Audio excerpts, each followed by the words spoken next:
Hi! Hello! అందరికీ నమస్తే. నేను మీ శిల్పాని. ఉగాది పండగ రేపుంది అనంగా మేమైతే ఈరోజు మామిడాకు, వేపపూత కోసుకొనొద్దాము అని తోట దగ్గరకొచ్చాము. వాళ్ళకి తెలియకుండా కోద్దామనుకున్నామా, వాళ్ళు చూస్తే అక్కడ కాపలా ఉన్నారు. ఎందుకంటే ఇప్పుడే ఎండలెక్కువైపోయి వాటర్ గూడా లేదు ఆవిటకి. మామిడికాయలు అక్కడక్కడ ఉన్నాయి. అవి ఎక్కడ కోసేస్తారో అని వాళ్ళు కాపలా ఉన్నారు. సరేలే అని ఒకసారి అడుగుదామని అడిగాము. ఆ ఆంటీ అయితే, "ఇక్కడొద్దమ్మా మామిడికాయలెక్కువున్నాయి. ముందర పోయి కొయిపోండి. ముందర ఏం మామిడికాయలు లేవు. మీకు కావాల్సిందే మామిడాకు తీసుకొని వెళ్ళండి" అన్నారు. సరేలే అని ముందరకొచ్చాము. చాలా సరదాగుంది. ఊర్లో కూడా మామిడాకు, ఏపుత అమ్ముతారు. కానీ ఇలా తోటలోకొచ్చి కోసుకుంటే బావుంటది సరదాగాని మేమైతే నేను, మా చెల్లి, మా ఆయనొచ్చాము. ఊర్లో గూడా అసలు మేము కొనమిలా. ఎప్పుడూ తోటలోకెళ్ళి కోసుకొనొచ్చి అమ్మ వాళ్ళ ఊర్లో మేము గుమ్మాలకు కడతామనమాట పండగ పూట. ఈ ఉగాది పండగనేది మాకైతే పెద్ద పండగండి. ఇది కొత్త సంవత్సరంలాగా మేము భావిస్తామనమాట. అందుకని మేము మా చేతుల్లో మేము కోసుకొని పోయి, ఇంకా తోరణాలు కట్టి ఉగాది పచ్చడికంతా సిద్ధం చేసుకుంటే బావుంటుందని వేప పూత. అందుకనే మామిడాకు కోస్తున్నామనమాట. ఇలా వీడియోస్ తీసుకుంటే కొంచెం మెమరబుల్‌గా ఉంటుందని వీడియో అయితే తీస్తున్నాను. ఇక్కడ మామిడాకు కోస్తుంటే ఒక మామిడికాయ కూడా దొరికింది. పీకేసాను వాళ్ళకి తెలియకోకుండా. ఒక్క దొంగతనం చేసేసాను నేను. మామిడికాయలు కోసేసాను 4 సరదాగా.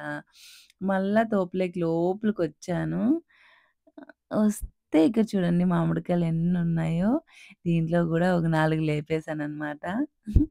ఏమో చిన్నప్పుడు లేపేసినట్లు ఇప్పుడు లేపేసాను ఒక 4 కాయలు.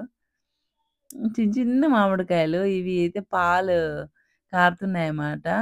ఈ పాలు కళ్ళలోకి గిన పడితే కళ్ళెళ్ళిపోతాయంట. చిన్నప్పుడు అమ్మ అనేది. అందుకే జాగ్రత్తగా ఒక కాయలు కోసేసి ఇక్కడ మామిడాకులు బావున్నాయి చూడండి. ఇక్కడైతే నేను మా చెల్లి కోస్తున్నామనమాట. ఇంగ అంతలో చూడండి ఎంతమందున్నారో కాపలా. ఇంగేది మేము కోసేది. కొన్ని కోసుకునేసి వచ్చేస్తున్నాము. ఇప్పుడు కోసేసుకొని ఇంటికొచ్చేసాము. ఈ వీడియో అయితే పండగ పూట అండి. పండుగ పూట ఇలా కల్లాపు చల్లేసి, ముగ్గు పెట్టేసుకొని మా ఇంట్లో పండగ మేమెలా చేసుకున్నామో ఒకసారైతే చూసేయండి. నేనైతే కలర్‌తో కలర్ ముగ్గు పెట్టేసుకున్నాను. మేము మొత్తం ఉగాది పండగకి మొత్తం క్లీన్ చేసాము. అలాగే పెయింటేసాము అండి ఇంటికి. మా ఇంట్లో తోరణాలైతే మా గుమ్మానికి మేము ఇలా చక్కగా అలంకరించుకున్నామండి.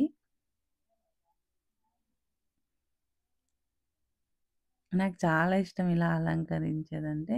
ఇంగ మా పిల్లలు గూడా ఆయిల్ పూసుకొని తలంటి స్నానాలు చేసేసారు. మా బాబు, మా పాప.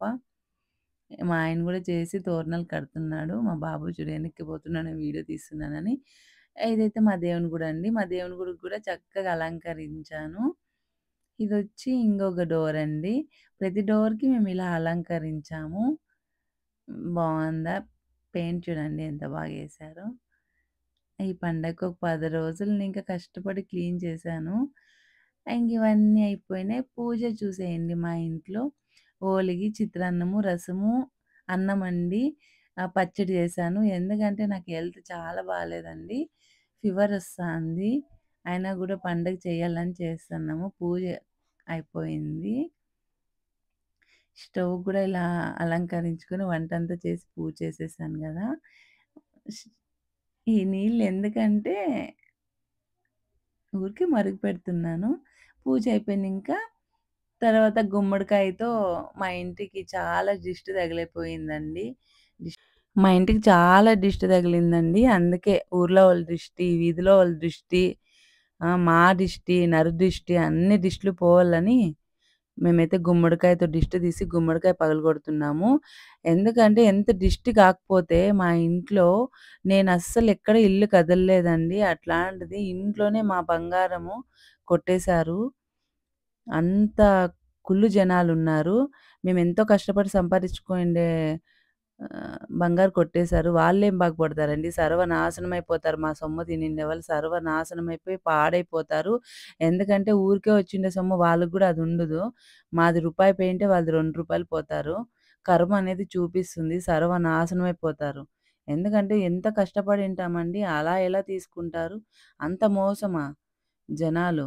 సర్వనాశనమైపోతారండి. నేను పడిండే బాధ, నేను పడిండే ఫ్రస్ట్రేషను ఖచ్చితంగా నా ఉసురు వాళ్ళకి తగులుతుంది.